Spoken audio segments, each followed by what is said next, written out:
ক্ষমা চায়, আল্লাহর কাছে যখন কোনো মানুষ ক্ষমা চায় তখন আল্লাহ তাআলা এত বেশি খুশি হন, তখন আল্লাহ তাআলা এত বেশি খুশি হন, তখন আল্লাহ তাআলা এত বেশি খুশি হন ওই লোকটার চাইতে।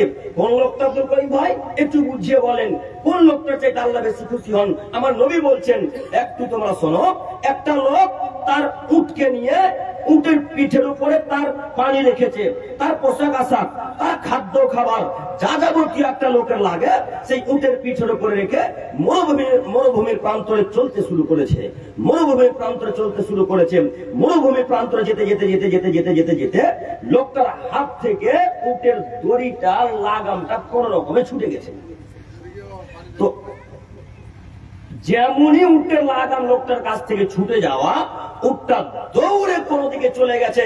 মরুভূমির প্রান্তর, এদিক থেকে ওই দিক দেখা যায় না, ওদিক থেকে তাকালে এই দিক দেখা যায় না। রাজস্থান গেছেন কোনদিন? রাজস্থান কেউ জানেন? দুবাই যখন যাবেন তখন দেখবেন মরুভূমির প্রান্তর কাকে বলে। এক মাথা থেকে আরেক মাথা শুধু মনে হয় যেন বালু আর বালু আর কিছু নেই।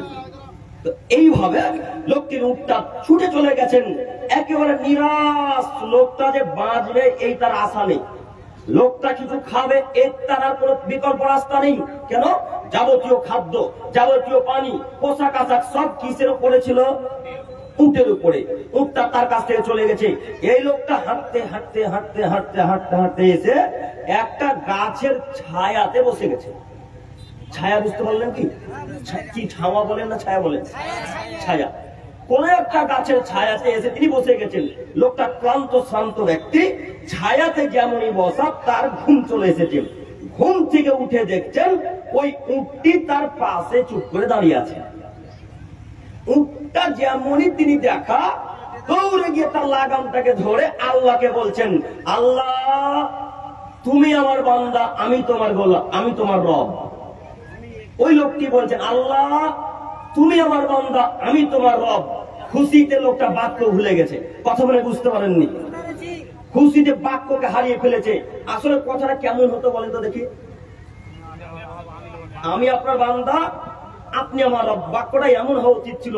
কিন্তু এত খুশি লোকটা, তার জান ফিরে পেয়েছে, তার প্রাণ ফিরে পেয়েছে, তার রূপ ফিরে পেয়েছে। খুশিতে বাক্যকে পরিবর্তন করে দিয়ে বলছে, আল্লাহ তুমি আমার বান্দা, আমি তোমার রব।